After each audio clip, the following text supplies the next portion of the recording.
એ બી અને સી 24, 9 અને 12 દિવસમાં કામ કરે છે. આ 24 માં કામ કરશે, આ 9 માં કામ કરશે અને આ 12 દિવસમાં કામ કરશે. 24, 9 અને 12 નો લસા કેટલો આવે? લસા 72 આવશે. તો 24 એટલે 3 થશે, 9 એટલે 8 થશે અને 12 એટલે 12 છક 72 થશે, 6 આવશે. ચલો ક્લિયર છે? હવે સમજો અહીંયા શું કીધું છે? બી અને સી કામની શરૂઆત જોડે કરે છે. બી અને સી એટલે 8 ને 6 14 ની કેપેસિટી થાય. 14 ની કેપેસિટી થી 3 દિવસ કામ કરે. કેટલા થશે? 42 કામ થાય ને? 42 કામ કરે છે. પછી એ કામ છોડી દે છે. તો 72 માંથી 42 કામ થઈ જાય. કેટલા બાકી રહેશે? 30 કામ બાકી રહેશે. અને બાકીના 30 કામ કોને કરવાના છે?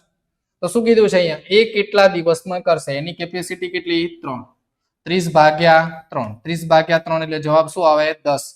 10 દિવસમાં કામ કરશે. એ બી કરતા 3 ગણો કાર્યક્ષમ હોવાથી કોઈ કાર્ય બી કરતા 60 દિવસ ઓછામાં પૂરું કરે છે. એ અને બી સાથે મળીને કાર્ય કરે તો કેટલા દિવસમાં પૂરું થાય? ચલો કેટલામાં પૂરું થશે? બી કરતા 3 ગણો કાર્યક્ષમ છે